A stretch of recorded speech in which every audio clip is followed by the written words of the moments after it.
I'm James Denton Clark. It's my privilege to introduce Jon Wilkins this morning. Most of you will know Jon as the guy who first set up, one of the guys who set up Naked in 2000, the world's first strategically led creative media agency.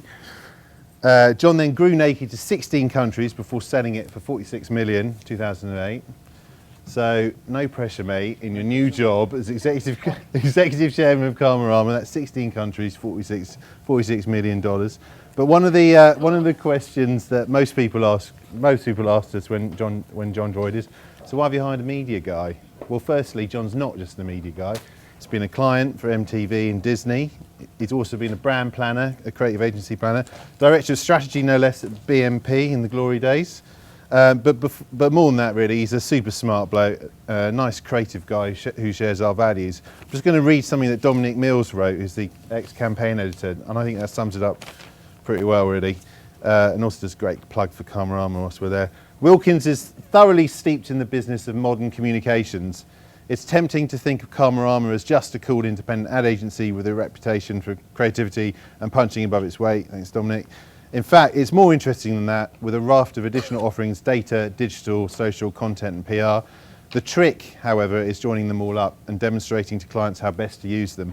Wilkins, with his command of the modern media scene and experience at Naked, is just the person to do that. And I think that's the rub, really, and that's what we're here to talk about this morning, really. It's the rub for client service people, and how in this connected economy, how do we best adapt our role to suit the needs of clients? And there's no one better on the planet, I think, to answer that question than Jon Wilkins, everybody. Thank you very much, everyone. There's a nice group, a few people, so we can make it interactive, interruptive, whatever you want to do. When I read the blurb on this, I shat myself, actually, because I didn't really understand it. Do you know your ecosystem from your experience plan? When you read stuff like this, all this jargon, it's very overall. It makes me feel kind of quite daunted. And for people who, I guess, are not as focused on the communications landscape as some of us have been, it looks scary, it looks complicated, and I think it looks quite challenging. I'm not going to try and teach you how to be a communications planner, because that would be stupid, but I am going to try and demystify some of the tricks of the trade, if you like, and trying to use some anecdotes of having worked with some of the best and worst account people in the world, what I think, where I've seen people step up to the plate and really, really deliver. So hopefully it'll be discursive. Please chip in. First and foremost, though, as a person who's always been quite phobic, I think when I first turned up here, somebody said, "Oh, you worked in media, can you look after the BBC?" I was like, yeah, no worries, that sounds really interesting. And I sat down with this guy and he gave me a role that you guys do on accounts. And honestly, my stomach sank. It was on my second day and I thought, oh God, do they think I'm an account man? And I thought, if they do, I better get my coat. Because I looked at the challenges that you guys face in terms of process, in terms of budgeting and reconciliation and all this stuff. And I thought, wow, if I was faced with that as a day job, I would struggle. So, you know, in this world where there seems to be incremental pressure, I think the secret is to simplify things, not make things more complicated. And hopefully, I'm going to give you a few ideas on how to simplify things. So I was quite daunted talking to you all. Even though you're younger, you're always obviously a lot smarter. It was easier to get into advertising in my day than it is now. So you've probably all got really good degrees and stuff like that, and I don't. But this talks about leading client relationships in the changing world. And I was desperately trying to think if anybody has ever said anything in my working life about me being good with clients. And I remembered one quote. So I'm going to start with this just to give me confidence. It's nothing to do with you. I'm not showing off, to give me confidence. And this was during my time in Australia, where I was interviewed by somebody for the Financial Review, which is like the Financial Times for any Aussies. It's bound, there's always one somewhere. There will be one. And the quote in here said something like, "Jon has the best way of dealing with business people I've ever met." There we go. He has the ability to speak to the most senior business people or politician at the highest level as if he has always known them, as he completely understands their business challenge. Now, I was completely overwhelmed by that, and I thought maybe I should have gone into account management, but until I remembered some of the stuff that you have to deal with. So when I first started working in advertising, it was 1988, and Dynasty was still on the TV, and you guys were called Suits, and everybody knew that you were Suits because you dressed the best in the company. There isn't a single person in a suit here, so thank goodness for that. The world has moved on. obviously there were still very difficult clients in that era, and I always come back to this video clip, which I'm just going to show you now. Most of you might have seen this, but this is about the most ignorant client in the world, and this is probably your biggest pressure going back to that period of time. May I present Mr. Victor Norman?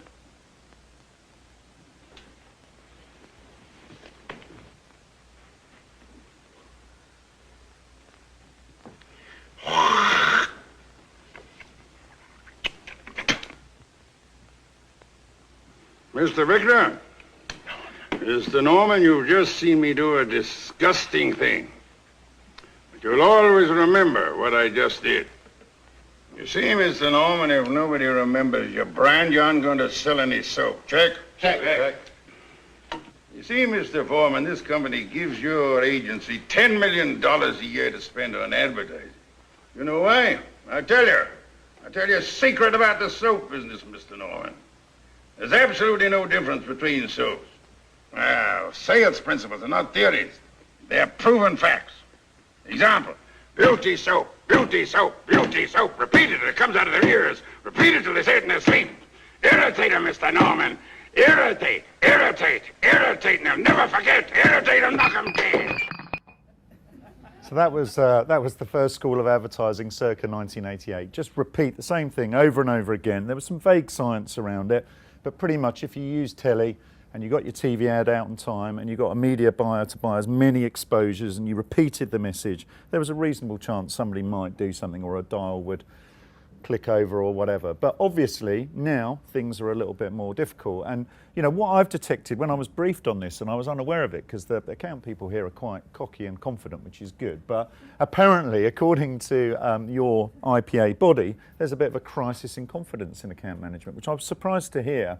And having been away for a while, I was trying to understand what it was all about. And I guess, you know, what I've noticed is in the environment we work in, some of the guys who I've worked with in different countries around the world who are account managers have absolutely seized the day and sort of seen this changing landscape as an opportunity to sort of transform themselves as modern business leaders, and others apparently are struggling a bit with it. So this crisis of confidence, as far as I can see, very simplistically, comes from the kind of classic squeeze. You know, we all feel a little bit of a squeeze at times, and if you're looking at it through the lens of the client, which we often do, and the rise of procurement, you know, the procurement dudes kind of go, well, planners, okay, so he's a clever one, I want a bit of him, don't mind, as long as he is there at the start, he might not stay till the end. Creatives, yeah, I need that because I need some advertising, and it's good to know that I've got a project manager, someone who's going to chase it down the line and deliver things at the right cost at the right time. And then this account person, okay, well, where does he fit in? What's he or she adding to the mix? And, you know, unusually really in the evolution of advertising, sometimes now when procurement are in the room, they're like, well, I want less account people. I want more talent. And that would worry me immensely. So clearly we've got to fight back as professionals in the room. And what I'm going to try and do is give you some clues as to how to regain that trust and that central importance in the client's life. Because, you know, if the suit doesn't fit, you know, it's not good, it can be ugly. So we need to evolve our role, we need to get match fit, and we need to move the game on. And I was thinking back to, again, the early days, and just trying to really distill what I thought made brilliant account people, and they were always at BMP. It was DDB, is Adam and Eve, DDB, I don't know, keeps changing its name. They were always the client's best friend. They were always, if you like, this incredibly loyal man's best friend. You know, they had all these skills. They were loyal, they were deeply attentive, they were massively supportive, and importantly, they were always there. They were a focus point for the client, and they offered him continuity in an otherwise sort of slightly topsy-turvy world. And they were a sort of the acceptable face of creativity as well. You know, the creatives were a bit loose and rude, often wouldn't turn up to meetings when they were asked to, and were quite ignorant when they were dealing with the clients. And to be honest, if I remember rightly, most of the planners didn't have much personality. They were like eggheads, and clients were quite scared by them. They were like the mad scientist. But the account man was really the hero of the day. And I think regaining that higher ground is eminently possible. It's just about thinking through what the client really wants now. And most of you will have seen charts like this, but you know, part of becoming a great handler is very, very functional. You know, you should never lose sight of the good old-fashioned skills. You know, when you come in, you're taught the basics, which is really about delivery, doing stuff on brief, and then being able to anticipate problems before they become significant, focusing on the client problem, and also obviously the agency profit, which is very, very important and increasingly important as things become more complicated and margins are under pressure, and then kind of evolving, if you like, into being this significant ally to the marketing director. And this kind of evolution from account management to account direction, I still think covers the basic stepping stones, but actually keeping Match fit in this changing environment, I mean, you know, it depends on which speech you believe in, but the one thing I'm certain of is that the last decade where I've been actively involved in comms, there has definitely been more change in the kind of communications opportunities and challenges than there has been in the previous 100, maybe 150. So in that evolved world, how do you keep on top of it while still retaining the core disciplines? And again, my last nod to the past before I get on with the future is, I do remember sitting next to an account director. He always had a to-do list next to him. It was very, very short, and I used to love looking at it. It always said, get TV briefed, think about press, bollocks to radio, and have I booked the restaurant? And that was pretty much the psyche of the account people I used to sit next to. And I've tried to make up what might be on your mind now. So forgive me if I've got this a bit wrong, but I'm going to run through some of the challenges that I think we face now. So this would be a modern one. Who is my bloody client? There's loads of them. It's quite confusing. And also, you know, who on earth are all the other agencies? There's loads of them, you know, and how am I supposed to know who they all are and what they do? And that one says he's social, and that one says he's search, and that one says he's experiential, and they all do the same thing as far as I can see, and they're all overlapping. It's quite complicated. So, you know, what on earth do they do? And the other thing that's really worrying is everybody's now saying they make content, and it'd be like, well, I thought that was our role. We make the content. So why are all these dudes turning up saying, no, we make content? That's quite challenging when suddenly people are going, you don't really want advertising, you want long form content, you want social content, you want digital content, you want immersive content, you want native content. I mean, what the hell is this all about, you know? And next thing was, how are we all going to work together? Even if you accept that you're now working in this polyglot, multi-agency world, when you're working with often people who you can't control, literally, how on earth are we all going to work together? You know, and that's a challenge which I'm going to come back to, because I think processes have sort of spiraled out of control, and I think people will increasingly look to the evolved account leader to really get a grip on that. Another worrying thing, and I've seen this, is why is the media person in charge? Why does the client suddenly trust the media person? You know, again, when I started in advertising, the media oiks, they were allowed like 3 charts at the end, and now the client, when he's confused, is looking to them. So what's happened to the world where kind of the previous dumbest person in the room is now kind of almost the head chef, you know, quite worrying times. And what the hell does that chart, the media charts they're now presenting, I don't know whether you've seen them, they're the most complicated bloody charts I've ever seen. You could organise an intergalactic ecosystem using them. They've all got like interconnecting arrows and pointy things, and they're all implying there's a natural flow to consumer behaviour. And I mean, they're really, really worrying and scary charts, and I cannot claim to understand them. So again, hopefully I'll show you some shortcuts to getting around that shit later on. Data, what does that actually mean? You know, is that a research chart? Is that like social data? You know, the client keeps saying to me I need to understand data, but actually there seems to be quite a lot of it. Do I have a media neutral idea? What is a media neutral idea? Am I selling the client what they want? They keep telling me they need this, and I don't know whether I've got it. And you know, why is a client asking for such a huge amount of creative content? One of the biggest step changes, I've been going around a few of the intermediaries now and trying to look at dynamics that have happened in the market, probably since I was in the UK, which is about 5 years ago now. And there's one really big retailer, some poor sod in this room's now working on it, so I'm not going to mention who it is, but who their big strategic thing when they moved account agencies last year was they wanted, rather than 70 pieces of advertising a year, they wanted 700, and they wanted it cheaper and delivered quicker. So that brief is with one of you guys in the room, and you kind of think, well, hold on, so they want 10 times more stuff, cheaper, quicker, from the same system. So something's got to give, and these are very, very real and live situations that we're facing. So, you know, the speed thing I think is very challenging. And finally, in terms of the meal, you know, it's like, do I have time for a sandwich? I'm not going to bloody book a restaurant maybe once a year, but really I'm struggling to get away from my desk. So what does the client really want? Well, before I came here, I did quite a bit of work with the World Federation of Advertisers, and they're sort of like ISBAR, which is the UK client body, reporting to them, and they get client opinion on what the biggest challenges are all over the world. And very simply, nothing's really changed and everything's changed. You know, what they want from agencies, they still want super smart people, brainy people all around them, ideally ones that are adept at data. You know that's one of the buzzwords, and I'll talk a bit about that in a minute. They still want a high level of creativity, but they do want that to be digitally nascent now. You know, they want all their ideas to be sort of, you know, easy to engage with, you know, and I think that's generally obviously a growing trend around the world, but, you know, the starting point has to be a highly engaged idea. And then in terms of delivery, you know, they all want an integrated program of delivery, and they're not really sure where to go to that. Some of them are kind of going, well, we, the client, need to be the integration expert. Some are going, oh no, WPP needs to be the integration expert, or Omnicom, or PubCom, anyway, whatever they're now called, whatever, I get confused. And some people are actually looking to their ad agency going, look, you're my lead agency, can you please drive this entire process? So I guess all of you might have been in similar situations, but very simply, I still think it's about sort of these three things, which is clients want smart people with decent brains.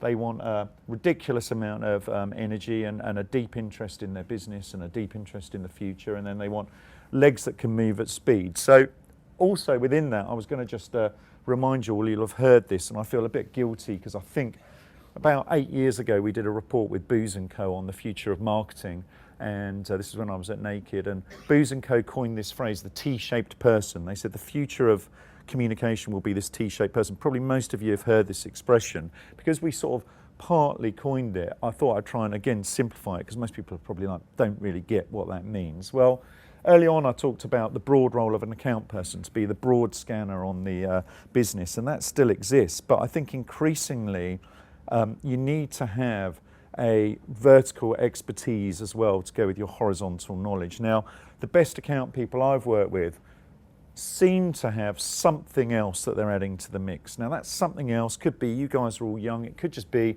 that you're digital natives and most of your clients are my age or older and they don't get it. That might be what you're bringing to the table. It might be a deep level of category expertise. It might be a fascination with shopper marketing. It might be that you're really into art and culture, but I don't think it's acceptable now to just be good at the process side, what I would call the horizontal. I think you've got to add more, and I don't think you have to add more in everything, but I think you have to find something, and I'm going to talk about a few of the markers in the industry that you could nail yourself down onto, but I think you need to evolve into this sort of person that has a secondary thing to bring to the table. Otherwise, going back to that squeezed diagram where occasionally you get crossed out, they'll go, well, actually, you know, no, we don't need them because they're not adding something. So you've got to work out what it is you're going to add. So I'm just going to run through the dynamics of the head, heart and legs now and just talk to you about some analogies, some observations I've seen in the industry today and some of the things that probably it'd be good to think about when you're evolving as professionals. So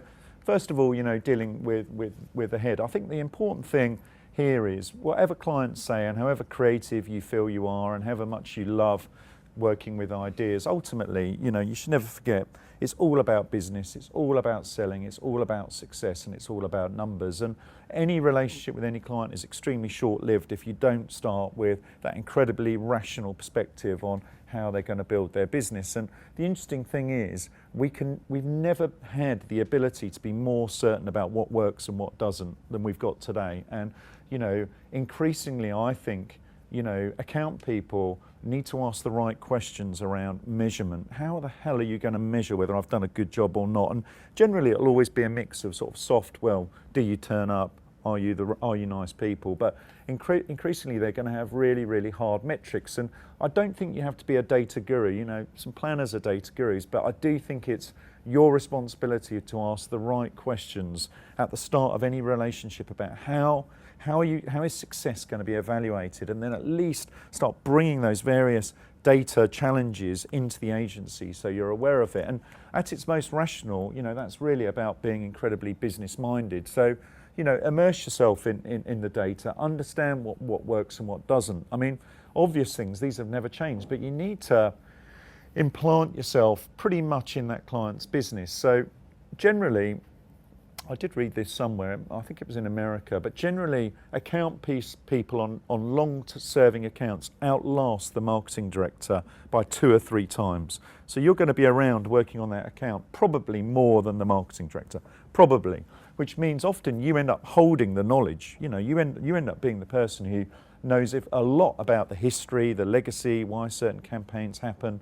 You can be the person who sort of collates and collects this knowledge. And, you know, I do think it's sort of inexcusable not to know your client's business backwards. It's not a lot, it's like swatting for an exam, you know, it's just like understand their system, understand how they make money, understand their internal language, understand the barriers and politics. You know, you do need to take the time to understand the challenges of your day-to-day client. And, you know, I think as a starting point, if you've not done that, then this is kind of O-level stuff, really. This is entry-level stuff as an account person. Know your client's business. Be prepared to know it for longer than them, I'd say, and be able to carry that forwards. And, you know, deep and knowledgeable about the business, what does that really mean? Well, you should know how their product's made. You should know, or product or service. You should understand the challenges behind that. You should know the history of the company. I mean, fucking hell, we got Wikipedia. It's easy. You just like print it off and it pretty much tells you everything. You should know the sort of consumer inside out. And what I mean by that is not in a generic term. At a business level, the interesting thing around the consumer is normally in nearly every client, there are certain types of customers that make them a lot of money, and there's a lot of customers that make them fuck all money. So you should try and really understand the economics of the business and really try and get under the value and the volume of the customer and understand it, you know. And please don't pass this off to the planner, because this isn't the planner's job. This is your role, because you are the business-minded person that client respects and knows. So, you know, really get your head around that. Another huge, you could make this, I think, in your T shape. I think you could make this the vertical. I'm always amazed at how little our clients know about the competitive set. You know, they don't know, they read Marketing Week, they get kind of competitive reports, but they're always too slow. The competitors are moving every single day. You know, if I would take every feed, every piece of news about the market I'm working with, it can all sit on your desktop. You should be immersing yourself in their competitive environment and getting ahead of them, because, to be honest, it's your focus. I say your younger crew, you're digitally savvy. Don't wait for the client to tell you what the competitors are doing. Get on top of it and start sharing that information with them on a regular basis. And the other thing I'd say with media agencies is they sit on a phenomenal amount of competitive knowledge. And again, you know, sadly, with the separation of media and creative, I don't think creative people ask the right information from media agencies. I think you should be asking them to send you the regular competitive modelling that they're doing, so that you can make deep competitive advantage something that the client knows. He'll say things like, and I've seen it happen with account people, it'd be like, you can anticipate and know more about what's going on in my market than I do. And that's an ownable position and something that has incredible amounts of value. We've talked a bit about this, understanding the metrics of success, but what I do think, success is variable. Your day-to-day clients have a complete different set of success criteria. Ultimately, it is all about business results, but I do think it's worth always trying to get under the skin of their individual motivation. And often what you find is the way that you will be successful in your career is by tracking these clients through their career. And for those of us who are old enough to have sort of been on the receiving end of 3 or 4 client relationships, what you do find out is that hour in the pub with them, or the time you spent where they're kind of going, fuck, if I don't get a promotion, I can't pay the bills, or this guy's trying to stitch me at work, or I don't really know how to navigate this. You know, work out what success looks like for them and try and help them. What you'll normally find is that they have some criteria that are set by their bosses, they have some hard-nosed business measurement results, and then they have personal objectives. And I think the best thing you can do is try and align on as many levels as possible with that person. And ultimately, when you're aligned on a personal level, when you understand what that guy's going to do with his career and you try and help him get his next job or get him that promotion, that's when you'll find that that client will keep coming back to you throughout your career. So never underestimate that.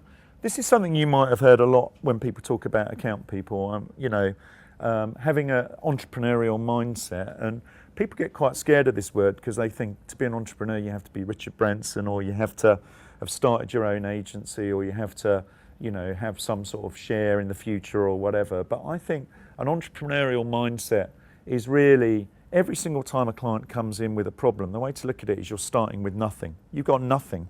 You don't have a strategy, you don't have a response, you don't have an idea, you don't have a delivery system, you don't have channels. So every single time a client gives you a new brief, you're in an entrepreneurial mindset, because entrepreneurs start with nothing, right?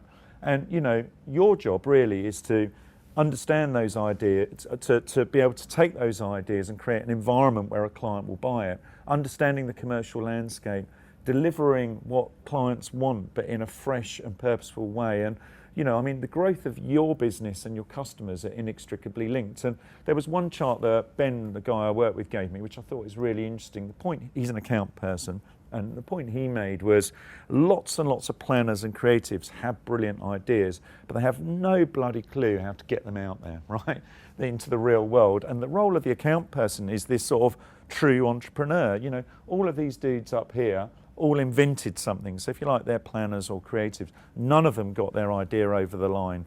And you know, this is a really, really important point. You know, planners and creators are there to armour you, but you create the conditions for sale. It's your responsibility to get ideas into the public domain and to make them successful. And if you see yourself as this sort of creative entrepreneur, if you like, the person who can take the raw bones of some strategy and ideas, get the client comfortable with it, push it through to completion, get it out into culture, and then see the results. That's really, really a great entrepreneurial mindset. So you're the guys who make things happen. So when you look at it like that, you should be the most important people. You should be the most important people in the client's mindset. But I do think it's sort of, when you're bogged down with process, sometimes it's not as easy to see that all of these bits, none of them make any sense without your role in the middle of it.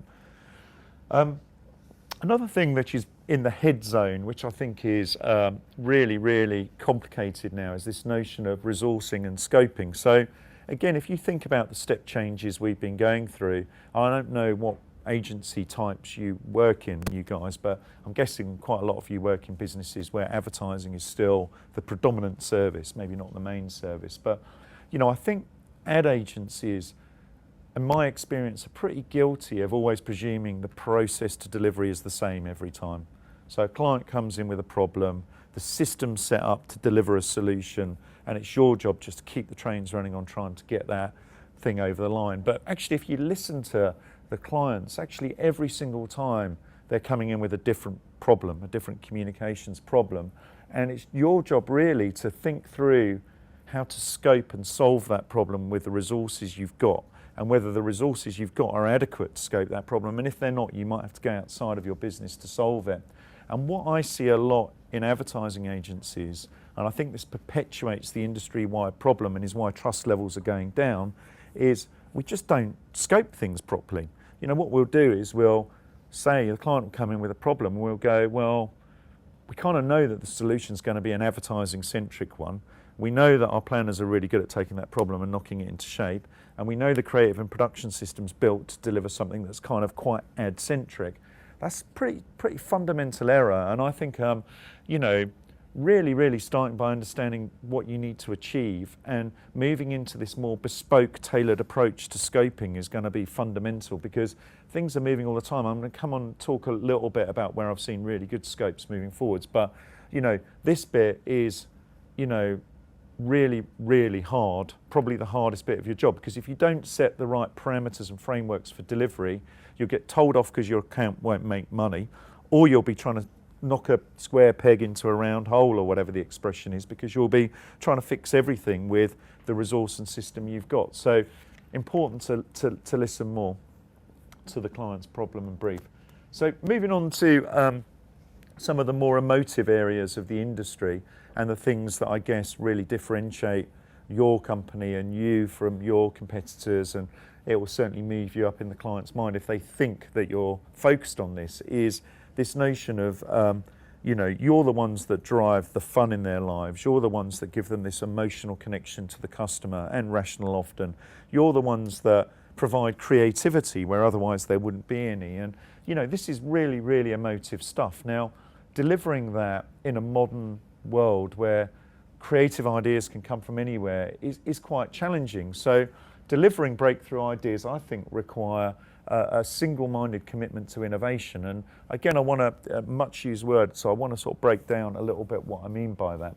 So if you look at the best advertising in the world, and I'm sure a lot of you do this, but if you don't, I'd encourage you to painstakingly study the work that is being lauded globally, whether it's at Cannes or Eurobest or whatever. Just look at the best work in the world. You will not see, in terms of efficacy, like the important awards, you will not see a single TV-centred campaign. You just won't see it. Doesn't happen anymore. What you'll see is inventive applications like Uniqlo 4 years ago, Tesco, Korea using outdoor sites to drive e-commerce. Just look at the best work in the world and you will not see an advertising-centred piece of work cleaning up on those platforms around the world. So that means that the things that win for clients and the things that win for agencies are infused with innovation. Communications, if you like, the broad gamut of communications is your opportunity to innovate. You know, the era that you guys are going to impact is the Wild West of advertising. It's the unstraddled, you know, it's like everything's up for grabs. You can start anywhere within reason. I'm going to give you some hints on how to start that process strategically, but you need to innovate continually on behalf of your client, and you need to think about all of these new and emerging channels, just opportunities to crank out solving your client's problem. I am telling you that the role of advertising is to dramatize the solution, but very, very rarely will you find a world-beating, business-changing idea that is just advertising. Can't really think of any. I mean, if anybody can, please step up. If you think of the best world in the world, it just doesn't happen. And you know, another thing that I think about the ad-centric model, if you like, is it's sort of putting all your eggs in one basket. So if the whole thing about advertising or creative services or whatever we do, it's really about creative risk-taking. What we're really doing is we're managing risk. We're taking our clients' scant resource and budget, and we're trying to focus on delivering outstanding ideas to create some sort of behavioural shift in the customer. It nearly always is that nowadays. What I think about the ad model, and the reason you should be worried if you're putting out traditional solutions week in, week out, is that is the highest risk game of all for clients, the paid for ad-centric way of communicating. It costs a fuck of a lot to make it. It costs a fuck of a lot to distribute it, and it often doesn't work. I mean, you know, be honest to yourselves. We're steeped in this industry. Put yourself back in that sofa watching TV on a Saturday night.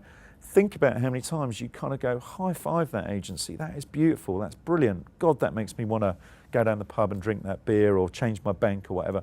Get your consumers. It doesn't happen. You know, it's more complicated than that. So I think thinking beyond the traditional and learning to embrace innovation at the centre point of the way you behave is going to be absolutely fundamental to the success, because somebody's got to do it. You know, in this world where you've got all of these different agencies and suppliers, somebody has to take control of the process and ensure that you're getting the right ideas and the right channels in at the right time. And you know, that really is just being deeply ingenious in the way you do it. It ties back into this entrepreneurial mindset. But I think what we're going to find in the future is, you know, the path of most resistance is going to be the path that the client should follow. It's not the path of least resistance. It's like, you know, you need to think about the role. I mean, okay, I'll give you a trick from the role of comms planners, trying to avoid all the jargon in the thing that set me up. So basically what a good comms planner does, and I think any of you, all of you could do this, is they kind of go, okay, I understand the customer, the planners describe the customer journey, and I understand that where things are going wrong is this brand just doesn't have enough engagement in and around the shop, or this brand has huge awareness but very low saliency. Get your head around the big communications challenge. If you start your thinking around disrupting that challenge, so forget about awareness, forget about TV, forget about everything, just get into the mindset of where their communication model is broken, and then you surround all of your energy around that precise thing, that precise challenge they face. You will inevitably start with a different channel mix. So trying to put that into a live context. If you are working on a packaged goods product and they're saying, we're being delisted in Tesco, and we think it's because we haven't been on telly for 3 months, we need a telly ad. really think that through. Hold on, they're being delisted in Tesco. Why are they being delisted in Tesco? Is it as simple as they don't have enough awareness? Or is it because actually they don't have the relationship with the retailer, or they've lost trial or whatever? If you said, do you know what, their product's really bloody good, but they're not, people aren't trying them anymore. People need to try. So if you make trial the centre of your creative idea, where will that take you? Well, you'll definitely have a shopper marketing experience at the centre of it. The role for advertising might be to dramatise the shopper marketing experience. As an example, if you've got a client where their challenge is, oh, you know, we've got the classic communications challenge of the 21st century is we've got shitloads of awareness, but, you know, we're lacking in saliency or engagement. What that means is they've used traditional methods too much for too long, and now consumers are bored of them. They're not saying anything fresh and new. So if you start with engagement as your centre point, then you know your idea has to be a call to action. There's no two ways about it. If it isn't asking the person to do something, it's not a good idea. How many ad campaigns ask someone to do something? Not that many, but you know if their problem is engagement, your briefing or the people you have to surround, you've got to get them to bloody do something. So what I think with comms planners and the mindset I think that you guys need to get into is work out what has gone wrong in their communications challenge, because they're coming to you, they're spending money because they've got a problem. If you know what that problem is, start where you can bloody fix the problem. Don't start with the channels at your disposal or the classic creative director saying, just give me the brief, I'm going to make some ads. Try and fix the problem. And often what you'll find, as I say, that will be the toughest thing to do, because your system won't be built for it. You'll have to almost definitely collaborate with outside parties. You're going to have to really sell it into the client. The media agent's going to have to support you.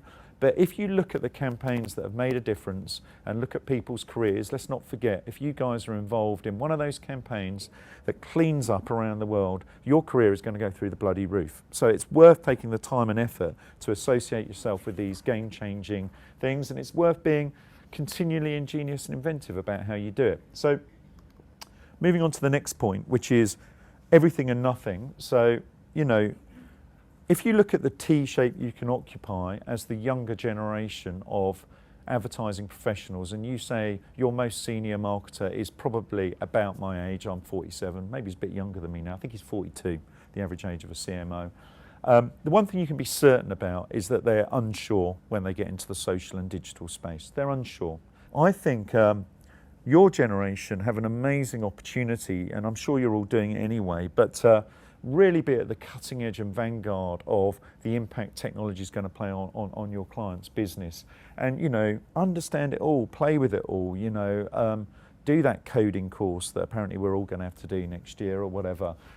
You know, get all of the media owners in. You know, you might be highly active in social media, but understand the commercial opportunities. You know, there aren't enough, I don't think, ad agencies, and it will always be driven by the account people because they're the clever organised ones, who get media owners in, who get like Twitter in, get Facebook in, get Google in, get them to talk about all of the opportunities. You know, Google have these ridiculous category experts. You might have met them, maybe you've had them in already, but if you're working with financial services, ring the bloody Google financial service expert, get them to show you the best stuff Google have done in financial services in the world, you know, and I think this is a real easy win for you guys because I'm guessing it's already an important part of your world.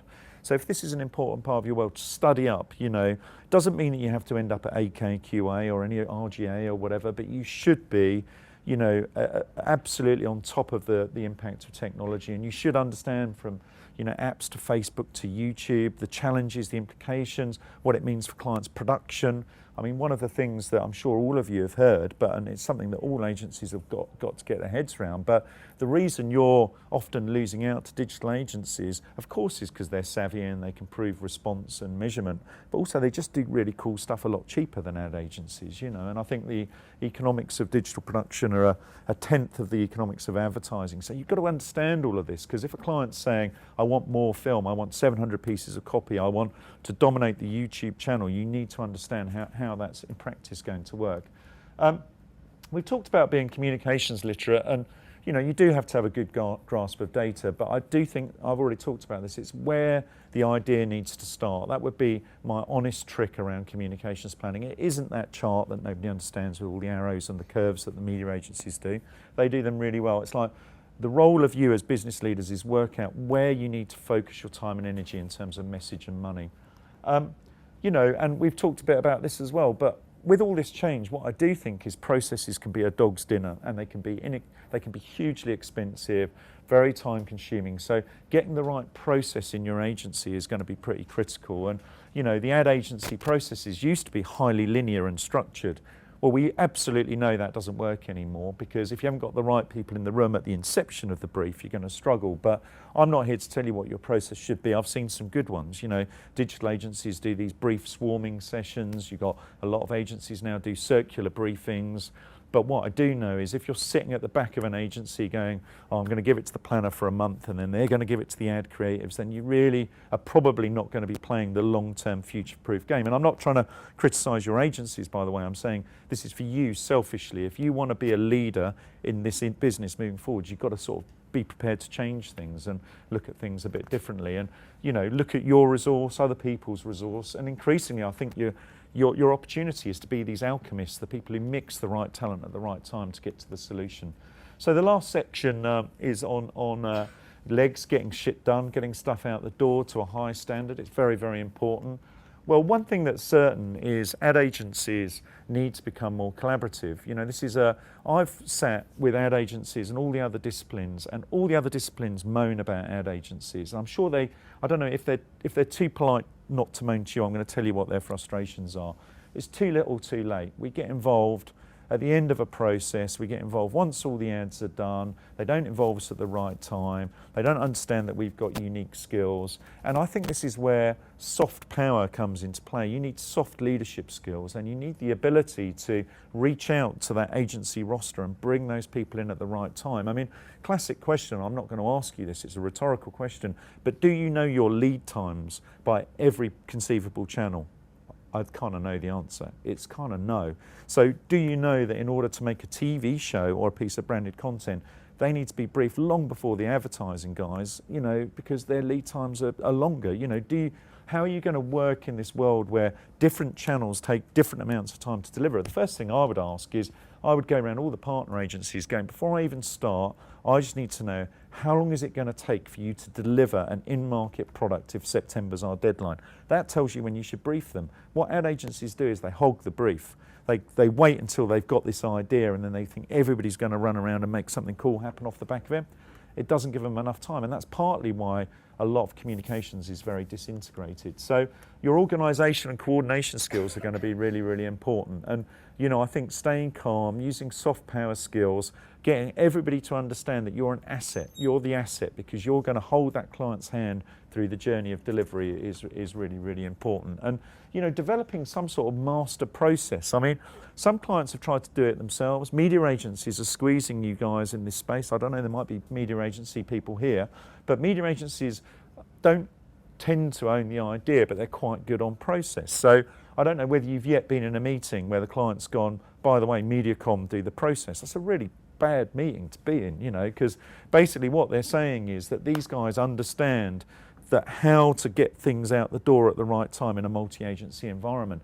And you guys have to own that. Otherwise, I am really, really worried about it. You've got to get the right people in the room at the right time, and got to understand this multi-speed, multi-discipline thing. If you're going to move from 70 to 700 bits of copy, you've got to work out how to get people involved at the right time and manage expectations. So it has, what I was going to say is the best account people have always done this. This is a quote.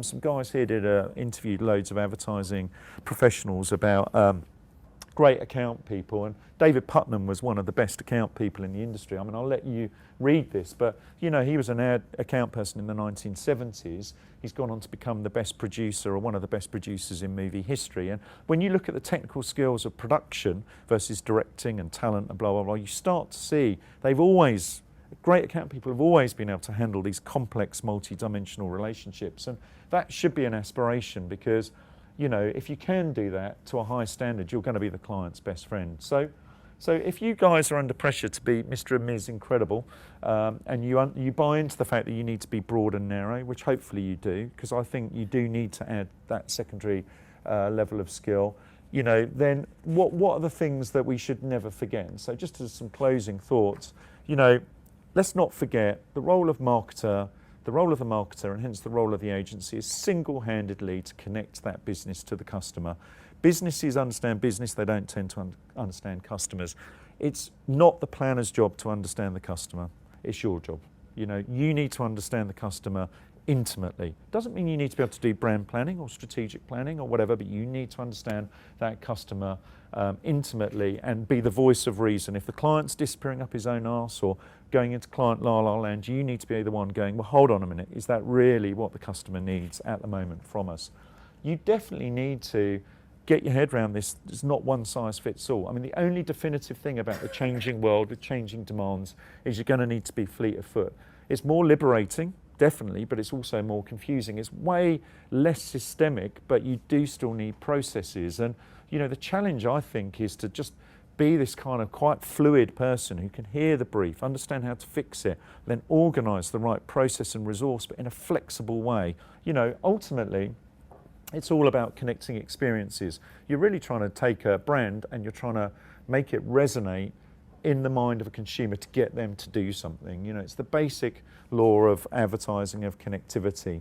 And then the final thing I was going to say is, you know, please do just keep curious, because I think one thing, like all of you guys could have been accountants or surveyors or God knows what, or management consultants. You know, you're all very bright people. We work in a creative environment, so please constantly challenge yourself to be curious about culture and communications and technology and channels. And I've worked in some agencies that are incredible. You know, every night somebody's sending an email around going, oh, there's a talk at the ICA about digital art, shall we all go? And the whole agency goes. And then, to be honest, I've been in other places where those emails go around, nobody responds. You know, it's our job. You know, we work in a really fun industry to immerse ourselves in what's going on outside of it, because there will always be a application or an implication of that learning. So, you know, we're all creative, let's be honest. So, and never forget, it's our breadth of experience that clients truly love. You know, once you've done your 10,000 hours, which what would that be, about 6, 7, 8 years on the job, you know, your experience to the client is often seeing the parallels between a chocolate brand and a car and a bank and a building society and an airline. People come with the similar communications challenges, and it's one of our real USPs to be able to translate that. So what will the job description look like in the future? Well, you're always going to have to be organised, but I think you need to be process designers. And a process designer is very different from somebody who runs a process, because design means that you're going to think about it, you're going to listen to that client, and you're going to think about how to do it. You're always going to be orchestrators. You've definitely got to be entrepreneurs. You've got to start with nothing every time and then build up the solution. You should have a strong sales focus and I think a deep competitive knowledge. Don't presume your client has that. Being catalytic, I think that's really important. It's sort of tied into the entrepreneurial thing, but it's a word I like because it implies that magically something special is going to happen. You know, be T-shaped, know a little about a lot and know a lot about a little, you know, accept that it's, you know, not good enough just to be this sort of generalist, and also, you know, take that opportunity of the fact that you are these young people to be the guy and girl who can help clients through the digital world. So that's me done. Does anybody have any questions? I don't know whether we got time. For questions. I think first of all, let's just give him a round of applause. That was brilliant, John. Thank you very much. That was really, really good. I think what that shows is not only a level of vision, but also tons and tons and tons of practical advice in there. I mean, I just picked 3 themes that I thought were brilliant in there that were really useful. First of which, lots of people talk about, you know, account handling is about delivering what the client needs, but actually no bollocks to that. We've got to figure out what the client wants first of all, and that's really tough these days, and even who the client is. I thought that was terrific. Secondly, it's about finding ways to seek influence with those clients once you've figured out who they are and what they're after, and seeking influence through your own wells of personal authority and finding different ways in order to do that. And thirdly, in that sort of extraordinary sort of alchemy that needs to happen in order to make shit happen and make really good ideas happen, it's how we sort of lead ourselves and lead our clients through that process in order to do that. And I thought that was really brilliant. And if we've probably got some time for sort of 10 minutes or so questions if anybody's got some burning thoughts or questions or observations. Talks about embracing media owners. What's one of the trends that's happening right now is they're becoming content producers. We've seen Guardian Media Labs form recently. What's the potential impact of that on the agency landscape? Yeah, well, potentially huge, but it's also one of those ones that if you embrace them, it's going to be less challenging than leaving them on the outside. So what media owners all want is they want access to your clients, right? You're an inconvenience to them, and you're stopping them producing their own content.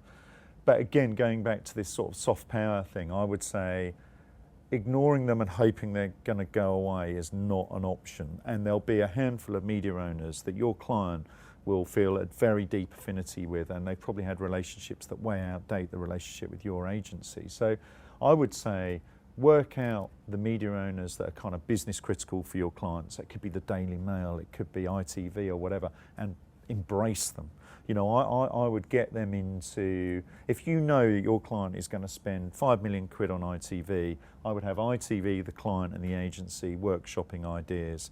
If you know, I would bring them in, you know, rather than, they're more dangerous on the outside because two things will happen. One, they'll go to your client direct and they'll just do deals direct, and that means you'll miss out on making stuff. But also they'll go in, they'll go, oh, I'm not going to go to the creative agencies because they're not very responsive, so I'll go to the media agency. And then what you're really doing there is you're building them up as a potential creative challenger to you in the future, because if the media agencies go, well, all of the media owners want to work with us because we've got soft and hard power over them, we negotiate with them, then you could seriously miss out. So I would just go, yes, they're a challenge, but they're an embraceable challenge, you know, and not embracing them will cause more problems, I think. Any more for any more? Come on, this is the fun bit, isn't it? Or not? What's the biggest challenge that you got? I mean, like, you know, is there anything that I've missed out on where you go, no, you completely missed this because this is something that we find really hard, or?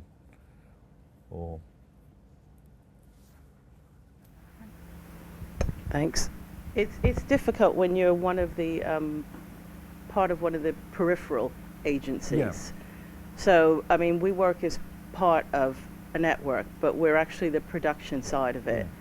And it becomes a lot more difficult to be able to lead the client relationships without having the agency, you know, the main agency, feel as if we're treading on their toes. Yeah, I mean, you know, that's scary, isn't it?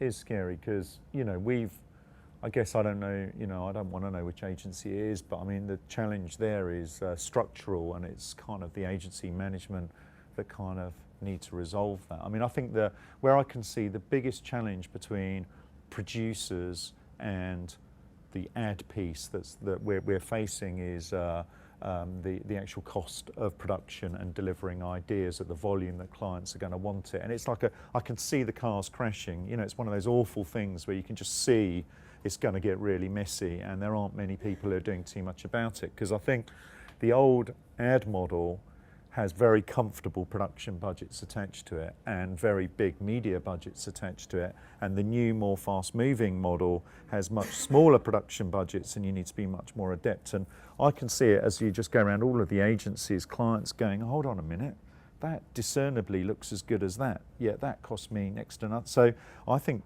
producers and the ability to get them into the strategic debate, you know, if you are a brand who's going from 70 to 700 bits of film a year, then surely a producer's got to almost be at the front of that process, because it's like, how on earth are we going to produce that volume of content, because we know the budget's going to be less than it was last year. And so it feels like, I don't know which agency it is, but it feels like, you know, the car crash is coming, so the longer they leave you guys out of it, the more that problem will become exacerbated. Hi, thank you very much for that.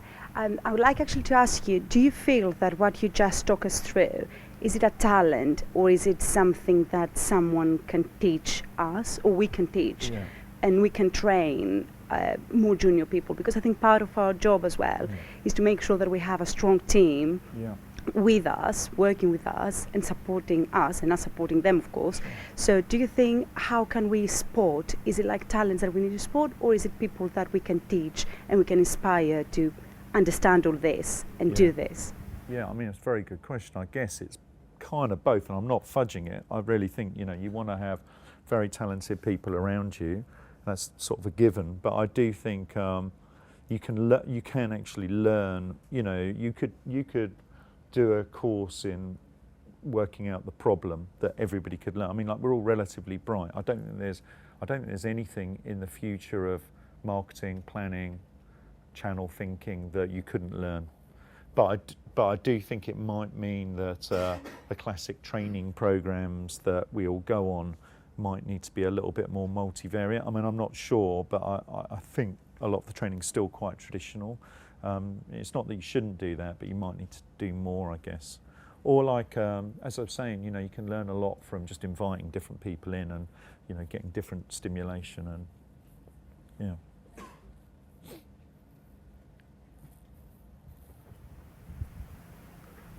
Do you think that these days, especially with the ever-changing landscape of channels, that an account person, one of their key roles is to be an educator for their client?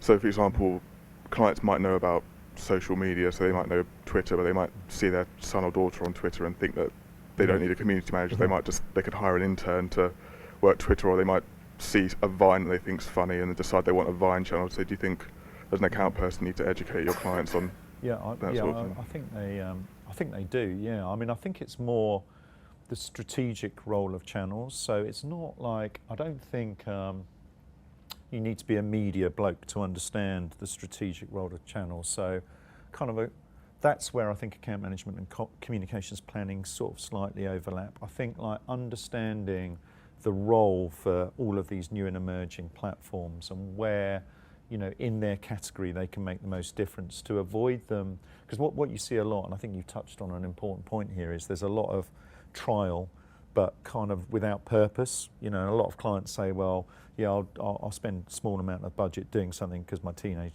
son does it or whatever, and then nothing happens, and it's because it hasn't been embraced into the broader strategic goals. So, I think understanding, like say if it was Twitter and I was working on financial services, I'd want to know how Amex used it in the States successfully, and then have that case study to educate my client. So when he says, I want to start tweeting about my new ad campaign, you go, well, dude, that's not what people want.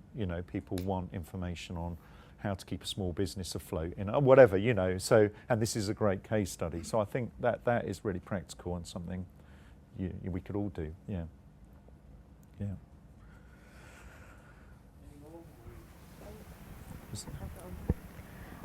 So essentially what we're talking about is agility, Yeah. and how we can be agile and coming up with agile ideas and bringing innovation at the heart of that, because our consumers are agile. However, our client's business isn't always agile and they're not in that mindset. So how do you think their business will be forced to change in that way, or how can we help influence them become more agile? That's a really good question. I mean, I think the bit that I think is really important, and it sounds is like the process side. I think like one of the reasons maybe clients aren't very. I mean, you've got the agility of their business, and their slowness of getting products to market, and they need to sort that out. But if you just focus on our comms piece, I think process design. When I've been doing all this stuff with the WFA, building an integrated process is where clients need a hell of a lot of help, and I think that's ownable for account management, because planners aren't very good at it. Media agencies don't understand the gestation of an idea, and I think if you can integrate a process, that will get the clients to do things quicker. So I'll give you a live example of a brand I worked on in the States, which was, what was it called? It was Splendor, the sweetener in whatever. And they had real problems. So they had 12 agencies. Everything in the States is bigger, obviously. I think they were spending like $70 million a year. They had 12 agencies working on the brief, and they had a disintegrated process. So they'd give the brief to the ad agency, I think it was Draft or FCB, or I think they're now called FCB, and they'd hold on to that brief for a long time, and they'd do the classic advertising piece, and then they'd all sit in a room, and all the other agencies would start flim-flamming ideas about them. They'd all run off and do their stuff, and the client was basically saying, it takes me like 9 months just to corral my bloody agencies while I brief them, whereas I would look at that, and this is what we did with them. We went like, well, one of the things about integration is you can speed things up. So write one brief, maybe give it to your lead agency, get them to produce a master brief before the ad agency even thinks about it, brief all the other suppliers, then get everybody to turn up in a room with their best ideas, rally around the best idea, then get everybody to go off and make it. And what we found, which was interesting in terms of time and money, was the amount of duplication in terms of research, the amount of overlapping ideas, certainly in the content digital space. It was just slowing the client down. So I think, we can't make them make their products quicker or better or but I think we can take responsibility for an integrated delivery process that can shave hours, time, money off it, and give us more time to get great ideas out there. So, and who was controlling that meeting, John? Was there a marketing director? The marketing director, it kind of run away from him. He turned up and he was like, I don't know why I've got all these. It's a very common thing. I've got too many agencies. They all overlap. They're all doing research. You know, I just want to stop. I just want to stop and start again. And you know, as I say, WFA do all these client surveys. They're all public. You can look at them. It's like the 3 biggest challenges is, oh God, data. Don't know what I should do about it. Number 2 is technology. Cross, I know it changes everything, but I don't know what it really means. And number 3 is integrated processes. So you look at those and you'd go, if I was looking at those 3 and going, well, which one could an account person own? I would say integrated processes, because there's loads of voices on digital. It doesn't mean you don't have to get it, but you're never going to be a deep expert. You might be, but you might not be. And data is quite a specialist skill. So I would say own the integrated process. Think about how to get people involved at the right time. Speed it up, save the client loads of money, and you'll be a hero, heroine, whatever.